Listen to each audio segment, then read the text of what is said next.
ఆంధ్రప్రదేశ్లో ప్రస్తుతం నెలకొని ఉన్న భయానక పరిస్థితుల మీద వైఎస్ జగన్మోహన్ రెడ్డి గారు హలో ఇండియా అని చెబుతూ భారతదేశాన్ని ఉద్దేశించి ఇంగ్లీష్లో ఒక ట్వీట్ చేశారు. Hello India, the rule of fear is replacing the rule of law అని చెబుతూ has Andhra Pradesh reached A point where people fear the police must.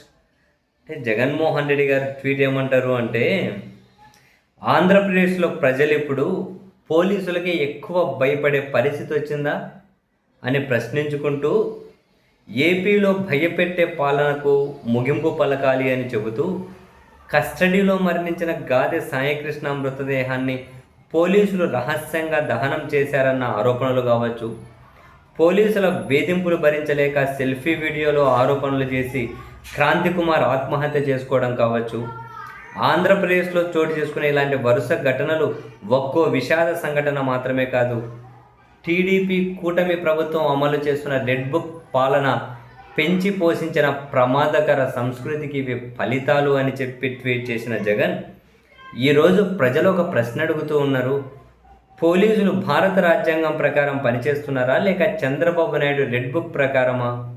న్యాయం కాదు, భయమే పోలీసింగ్కు చిహ్నంగా మారుతోందా అని జగన్ ప్రశ్నిస్తున్నారు. రెడ్ బుక్ ప్రకటించిన రోజు నుంచే పోలీసుల ద్వారా రాజకీయ కక్ష సాధింపును ప్రోత్సహిస్తే పోలీసులు చట్టాన్ని తమ చేతుల్లోకి తీసుకునే పరిస్థితి వస్తుందని, సంస్థలు కలుషితం అవుతాయని, పోలీస్ వ్యవస్థలోని కొన్ని వర్గాలు చట్టాలు నిబంధనలు రాజ్యాంగ పరిరక్షణలను దాటి వ్యవహరించే ధైర్యం తెచ్చుకుంటాయని వైసీపీ హెచ్చరించింది. ఆ హెచ్చరిక ఇప్పుడు బాధాకరమైన నిజంగా మారింది. మొదట రాజకీయ ప్రత్యర్థులను లక్ష్యంగా చేసుకున్నారు, ఆ తర్వాత సోషల్ మీడియా కార్యకర్తలు లక్ష్యంగా మారారు, తర్వాత జర్నలిస్టులు, తర్వాత మేధావులు, ఆ తర్వాత భిన్నాభిప్రాయాలు వ్యక్తం చేసిన వారు లక్ష్యంగా మారారు. రాజకీయ వేధింపులతో మొదలైన ఈ ధోరణి ఇప్పుడు అదుపులేని పోలీసింగ్గా మారింది. సాధారణ ప్రజలు కూడా బెదిరింపులు, వేధింపులు, అధికార దుర్వినియోగానికి బలైపోతూ ఉన్నారు. సాయికృష్ణ ఘటన ఆంధ్రప్రదేశ్ మనస్సాక్షిని కదిలించింది. తన కుమారుడి మృతదేహాన్ని ఇవ్వలేకపోతే కనీసం అతని చితాభస్మమైనా ఇవ్వాలని ఓ తల్లి ఇంకా వేడుకుంటూనే ఉంది. రాష్ట్ర చరిత్రలో ఇంత భయానక పరిస్థితి ఎప్పుడైనా చోటు చేసుకుందా? క్రాంతికుమార్ ఘటన కూడా అంతే కలిచివేస్తోంది. ఆత్మహత్యకు ముందు ఆయన సెల్ఫీ వీడియోలో పోలీసుల వేధింపులపై బహిరంగంగానే వ్యాఖ్యలు చేశారు. సంబంధిత అధికారుల పేర్లను కూడా ప్రస్తావించారు. తునిలో తిరుపతమ్మ పోలీసుల వేధింపులపై సెల్ఫీ వీడియో తీసుకొని ఆత్మహత్య చేసుకుంది. శ్రీకాకుళం జిల్లాకు చెందిన కళావతి కూడా పోలీసుల వేధింపులు భరించలేక ఆత్మహత్య చేసుకుంది.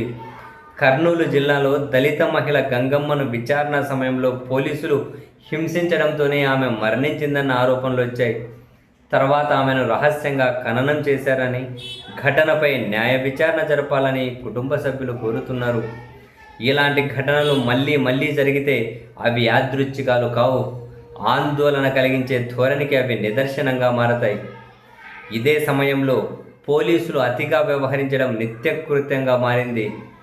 కోడి లేదా మేకను కోశారన్న చిన్న ఆరోపణలకే ప్రతిపక్ష కార్యకర్తలను ప్రజల ఎదుట అవమానించి రోడ్లపై ఊరేగిస్తున్నారు. నైతిక పోలీసింగ్ పేరుతో అధికారులు, న్యాయమూర్తి, తీర్పు చెప్పేవారు, శిక్ష అమలు చేసేవారు అన్నీ తామేనన్నట్లు వ్యవహరిస్తున్నారు. అయితే వైసీపీ నాయకులు, కార్యకర్తలు ఫిర్యాదులు ఇచ్చినా పోలీసులు కేసులు నమోదు చేయడం లేదు, నిర్లక్ష్యంగా పక్కన పెడుతున్నారు. ఈ స్పష్టమైన ద్వంద్వ వైఖరి పోలీస్ శాఖపై ప్రజల విశ్వాసాన్ని తీవ్రంగా దెబ్బతీసింది. రాష్ట్ర డీజీపీ, హోంమంత్రి, ముఖ్యమంత్రి చంద్రబాబు నాయుడు ఈ జవాబుదారీతనం కూలిపోవడానికి బాధ్యత నుంచి తప్పించుకోలేరు. డాక్టర్ బిఆర్ అంబేద్కర్ రచించిన రాజ్యాంగం ప్రకారం పాలన జరిగే ఆంధ్రప్రదేశ్ ప్రజలకు కావాలి. రెడ్ బుక్ పాలన కాదు. పోలీసుల బాధ్యత ప్రజల హక్కులను కాపాడడం, చట్టాలను అమలు చేయడం, న్యాయం నిలబెట్టడం, రాజకీయ కక్ష సాధింపులకు సాధనాలుగా మారడం కాదు. భయం న్యాయాన్ని భర్తీ చేస్తే, అధికారం చట్టాన్ని భర్తీ చేస్తే ప్రజాస్వామ్యమే బలైపోతుంది అంటూ వైఎస్ జగన్మోహన్ రెడ్డి గారు ఆంధ్రప్రదేశ్ ప్రభుత్వం మీద మండిపడుతూ హలో ఇండియా, ఆంధ్రప్రదేశ్లోని చంద్రబాబు నాయుడు గారి సర్కార్ని గమనిస్తున్నారా అంటూ ట్వీట్ చేశారు.